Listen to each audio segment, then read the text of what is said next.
Now, with that, I think it's time to give the official start to the day. You will see me here and there, but do contact everybody and me on all the different channels you'll find on the web and the app. Now, ready to go? Here it is. MEF Connect's digital transformation starts. Thank you. Hello, Andrew. Good morning, Dario. Can you hear me? Perfectly well, thanks, and thanks for joining us today. As I said, this is the official start of a full day of discussions on identity. It's a pleasure to have you, Andrew, and it's a pleasure, double pleasure. You are the chairman of MEF as well. I should probably identify. So you've got a double role here. You tell us about the industry, and you probably tell us more about the industries coming together, I guess. Andrew, I was playing with your titles before and said somebody with such a long name takes too long for me to actually say all the things you've done. I actually have, for everybody out there, an interesting discussions one-to-one on the MEF website about your entire career. But just very briefly, Andrew Bad, CBE and FREng, has been instrumental in multiple things. And I would so going back to setting up, at least for the UK and Italy and a few other countries, some of the early mobile experiences. And you worked in DECT, but more recently, SMS was the second love with mBlocks, and the third love with iProov, I suspect, is probably identity. Now, you could prove me wrong. But and that's what we're going to talk about today, Andrew. Very good. Well, thank you very much indeed, Dario. Are you able to see the slides on the screen? Very good. What I'd like to talk to you all today about is where we are today in the area of identity and authentication in that ecosystem, and what MEF's place has been and is likely to be in it going in the future. I've got a relatively limited time, so I'm going to move quite fast. I'm happy to respond to any questions that anybody might have subsequently and directly. MEF has always been about addressing industry problems and responding to industry problems. So I think what we need to, the way that I want to frame this is to step back and say, what is the market telling us as a trade association, as an industry, as a collection of vendors, as users? What is actually going on in this market at the moment? Well, the principal driver to dramatic change in this industry has obviously been COVID.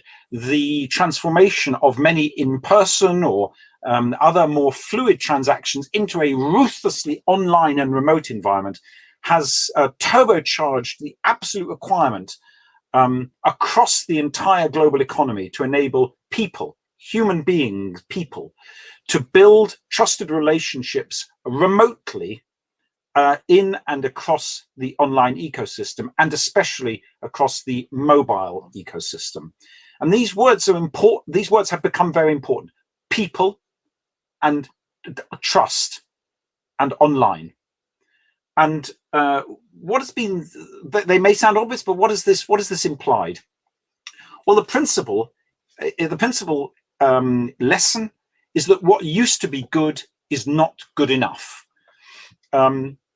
We're living in an increasingly hostile cyber environment in which ransomware attacks and advanced persistent threats are creating a new level of risk for anybody providing online services, and at the same time a very rapidly increasing regulatory burden or regulatory set of protections, let's call them, such as the new European AML6 directive, the introduction of strong customer authentication for PSD2 in Europe, new privacy regulations in the United States, and a general shift towards a greater reliance upon digital identity worldwide means that a sort of trade-off between mediocre security and a horrible user experience, which was the history of this industry, is now absolutely not good enough. What used to be good enough is not good enough. The bar has been raised. The industry has to respond with new solutions. One of the key drivers is this is a broadening understanding that digital inclusion is now a priority in any kind of digital identity and authentication solution. What does digital inclusion mean? It means that that people cannot be discriminated against on the basis of their choice or selection of device, that it's not okay to produce solutions that appeal just to owners of the shiniest iPhone. It's not enough just to appeal to people who've spent more than $300 on a device. The inclusion means that you have to reach out to people who may not even have access to mobile devices, but only to a computer, and sometimes only to access to government or organizational owned computers in the forms of kiosks. So the ability to address a population, whatever their device. Secondly, the usability has to be such that it is maximally accessible to people aged 9 to 90, whatever their level of cognitive ability or sophistication with technology, which means that usability is not just a business driver driving a high conversion rates and a business model. It's also an absolute social requirement to assure accessibility. And thirdly, it is because all of these systems now rely upon artificial intelligence and machine learning, the issue of bias has become front and center. Methods of both the need to avoid bias in terms of ethnicity, but also age, also gender. That's an inclusion issue, and the need to recognize that bias cannot be eliminated; it can only be detected and actively mitigated. That any other solution is probably diversionary. So, digital inclusion has become a priority right across the industry, right across the world, in our market.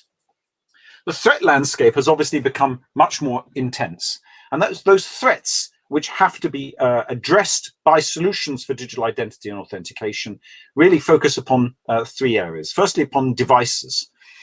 It has one of the archetypal models in our industry is to use the device as a pure proxy for the person, but there are an increasing number of threats that can compromise devices, smishing or SIM swapping, devices that have been cloned and actually don't exist at all, but actually running in banks of computers in a malign state.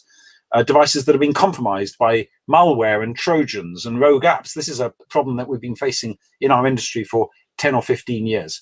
So devices form a very powerful corroboration of a person's identity, but they are subject to threats which cannot be eliminated but can only be mitigated. Secondly, biometrics. The biometrics have rapidly in the last few years become what you might call the last mile, the link between the digital twin of a person, their proxy in the online world, and the physical human being. But good as their performance is, biometrics are subject to threats. The simplest threat is just impersonation, the wrong person turning up. That's the easy one. But the use of artifacts, copies of real people like photographs or moving imagery on high resolution screens, or 3D printed heads like this object you see on the picture here that my wife won't have in the house because it doesn't laugh at her jokes. The most insidious of all, digitally created imagery made with modern deepfake technology, digitally injected into the data stream so that it never even goes near the cameras of a device, and therefore is missing all the conventional cues that artifacts might give off. Scalable, replicable, extraordinarily hard to detect attacks are a huge threat to biometrics, which must be mitigated by the assurance of genuine presence. And finally, models in which large amounts of digital identity information is stored centrally clearly are subject to threats because they represent honeypots of value which are super attractive to hackers and are worth attacking in order to steal the information, in order to leak it, and in order to lock it for ransomware purposes. So the industry has to face up to a number of key threats. Those threats have to be addressed within the context of identity architectures, and what we've seen is a diversification of identity architectures into three successful archetypes that we will see, all of which we will see discussed later on today. The first is the centralized model, typically a government model, but sometimes run by consortiums of banks. One database of an individual's information, often created at birth and updated through their life, providing full corroboration, full backing for for their digital identity, simplifying their lives right across the board, providing all the information that relying parties need. The supreme example of this, I think, is the National Digital Identity Platform, SingPass, created by GovTech in Singapore, and you'll hear more about that later on today. The second model is the federated model, in which there is no single centralized database, but a federation of distributed databases, each one representing a particular community group of interest. A relying party anywhere can get information from the entries in any one of those distributed federated databases. The supreme example of this is probably the European EIDAS network, which enables now scores or even hundreds of trust service providers to issue and deliver digital signatures and identities, some of them right up to the highest level of qualified signatures, which are rapidly earning a tremendously important role in the digital life of citizens in countries such as Belgium, the Netherlands, Italy, and many other places. And you'll hear later on from one of Europe's leading exponents of that approach, from It's Me, Belgian mobile identity. And finally, we have an emerging architecture driven very much by a powerful idea, the concept of no centralized database, but instead of self-sovereign data, in which not a trust service provider or a digital identity provider, but the user themselves owns and controls and issues their data to relying parties. And you'll hear later on from perhaps the great pioneer of that architecture, from FREng. So we have three models that are emerging and are succeeding in the world today. One of the things that brings them together is that all of them require a means to link the individual to their identity attributes, whether those identity attributes are stored centrally in distributed databases or under their own control. In all cases, it's necessary for the individual person to assert and retain ownership over those attributes, and biometrics are the common link in all of these architectures. Now, what's interesting is that we're seeing now the beginning of a rapid evolution from what we are today and what we have been, to where perhaps we're going tomorrow.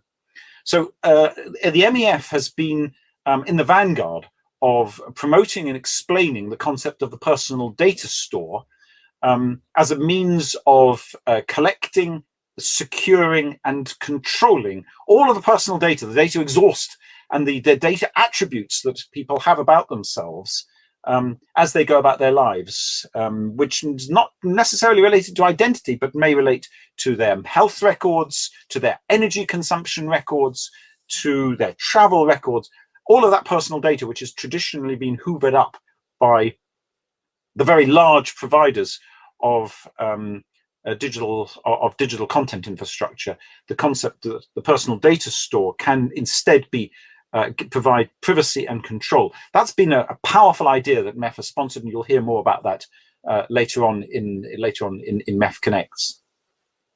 From that strand of thinking, and from the parallel strand of thinking of centralized digital identity provided by trust service providers, and the third model of strong authentication, the need to provide increasingly powerful and assured and often centralized means of authenticating individuals, both to their ID and to their personal data stores and to other attributes. We are beginning to see the convergence of these three strands into a new model, which we might call digital credentials. Rather than be abstract about it, let me just give you an example of how digital credentials can work in the travel industry, an area that, for example, iProov knows well. So in this model, the train company issues a cryptographically verifiable ticket, a credential to travel. and it's handed to, and it's passed to an individual's personal travel wallet.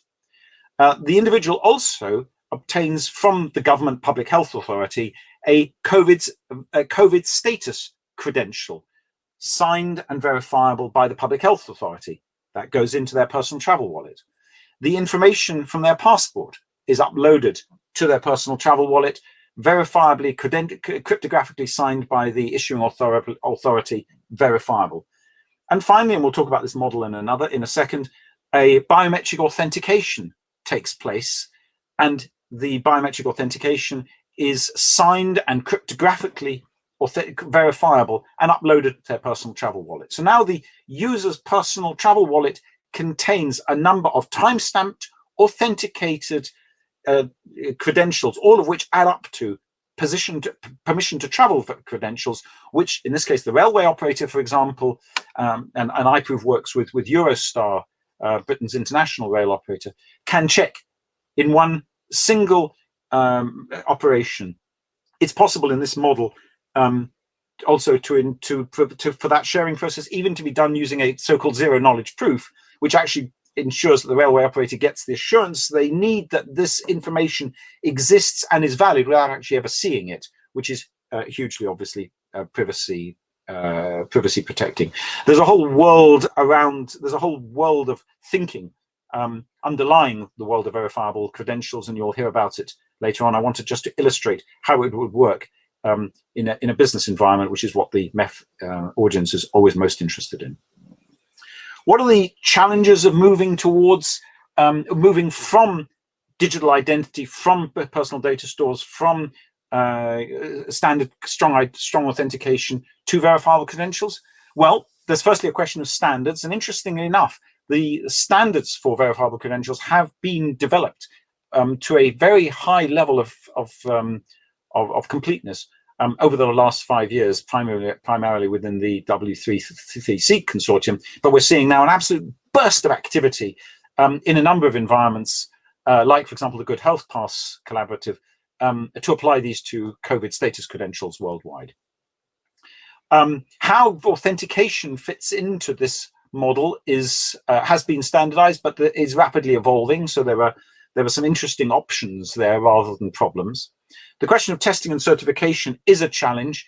There have been a number of interoperability plugfests done to show that these different standards are actually interoperable, but there are many aspects of the overall solution that have not been defined, in which testing and certification, but this is particularly true of biometric authentication. There was a vast gap in the standards and practical certification world for some aspects of this, including biometrics.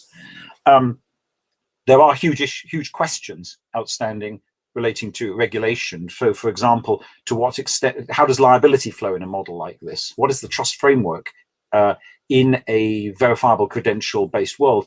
And how do verifiable credentials map into a GDPR world? What does data control look like, in which the user is their own data controller? So there are some really quite challenging regulatory issues that still have to be unpacked. And finally, what is the business model? How does money flow through this model? That is a real challenge to understand how this rather exciting, secure and private world of verifiable credentials can actually be made to happen through the judicious application of money. So there are some significant challenges that remain, and they're the sorts of challenges that MEF gets particularly excited about. Regulation and business models is where we've always made our biggest contribution. Let's talk for a second about that second question that I raised, which was, how does authentication work with verifiable credentials? Well, there are two models for authentication. The current model is very simply that the relying party authenticates the user. So a customer goes onto a bank application, and the bank app has an authentication capability built into it, and the bank, which is the relying party, authenticates authenticates the user. And that is more or less ubiquitous in the online world today. What's really interesting is that the world of verifiable credentials actually makes possible a new model, an emerging model, in which the user self-authenticates, and produces a time-stamped credential of authentication which is verifiable. Let me just talk you through that a little bit. In this model, the user authenticates themselves using whatever method they have chosen and is likely to be recognized by the environment. So, for example, they authenticate themselves on their own mobile phone using, for example, face verification. Once they have passed that authentication, the authentication organization produces a verifiable credential, a certificate of authentication, which is handed back to the user. And the user passes that credential to the relying party, to the checker. So now the relying party doesn't undertake any authentication at all. The relying party merely checks the validity of the authentication credential that was created by the user using their chosen method. It's a complete inversion of model, and it's one that really only applies, that really only works well in the world of verifiable credentials. But it's a new model and one that creates all sorts of interesting new regulatory and business model challenges. What are the macro trends in authentication? I've talked a lot about biometrics, but what are the macro trends in authentication beyond today's ubiquitous SMS one-time passcodes? And we really see three strands of movement. One is clearly in the direction of device-based technology, the use of hardware on the device itself to authenticate the user and produce some sort of result. And that we're all familiar with Face ID and fingerprint, and there are other technologies that are and will emerge that are very much device-based, that have the that are supported by the device and obviously depend upon the integrity of the device. The second model is very much, which I think we're all very familiar with, is based on mobile operators, the value add that the mobile operator can create through a number of their unique assets. Access to and knowledge of the SIM has clearly been leveraged by Mobile Connect, which has seen tremendous success in, for example, India. And there were other mobile operator-based assets which we can imagine being applied to the authentication task in future. And finally, we see this exploding field of methods that are independent of the device and independent of the operator, which means that they are very usable even when somebody drops their phone in the toilet or they're not within cellular coverage. And there was a wide range of them. IMSI-MS ISDN lookup, which is valid even when you replace your device and swap your SIM over. Cloud-based face and other biometrics, which are completely agnostic to the device.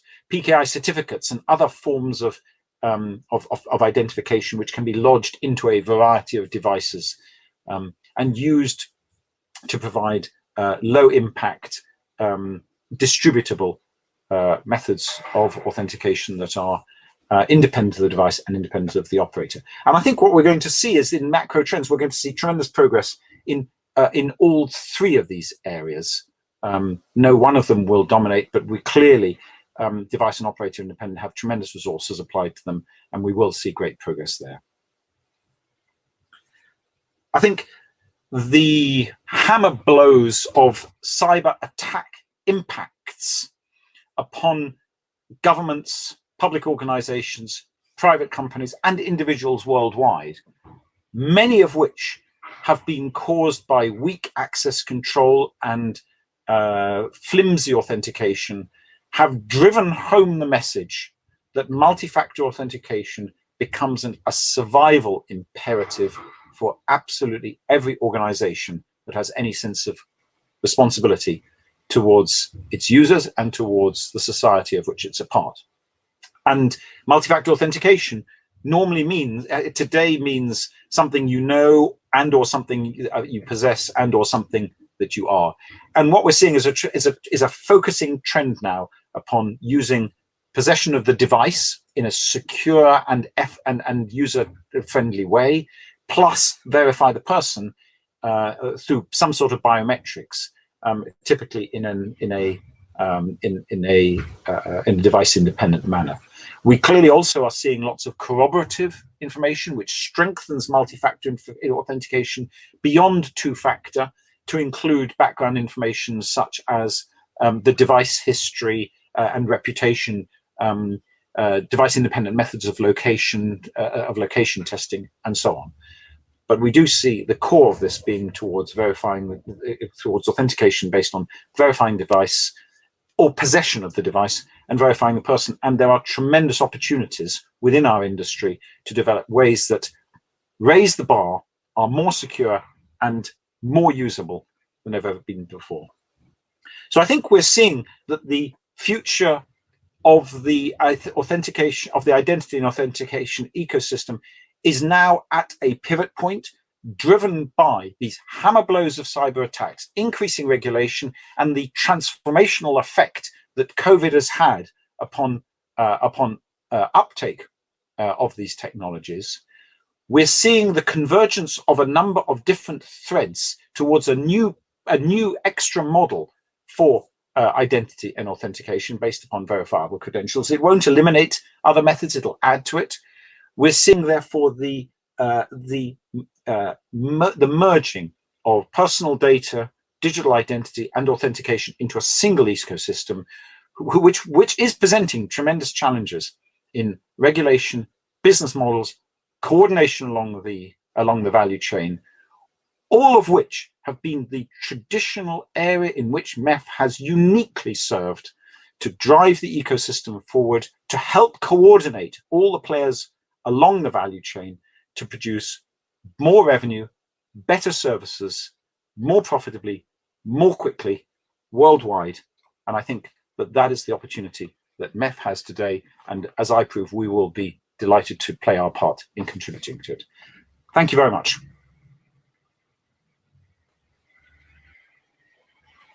And it's a thank you to Andrew. Andrew, fantastic. I couldn't have asked for a better introduction to effectively all these speakers today, the one you've just given. And I did love the call to arms in terms of the role that MEF can take place. And it starts then, as you say today, but making sure that we do have a discussion. Time is a challenge, but I would like, if there's any additional questions, we'd like to include it. Anything if you haven't had a chance to speak it so far, do include it in the Q&A button, and we'll come back later on. Time is a bit of a challenge, being half an hour has passed, but we're going to have Luke from iProov as well later on. So we got more questions and more coming. And Andrew, with you, I'd like to invite everybody to join not just MEF, but the discussions that we're having and the personal data and identity discussions, etc. So thanks again, Andrew. And we will continue on our discussion. I hope we're going to have you in our board questions, the wall, as we call it. So that's great for us, and thanks for your presentations. As you have asked me, and I've seen that, Andrew's presentation will be made available afterwards, so you can all download it. And if you have additional questions, do let us know. Andrew, a big thank you. Thank you, David.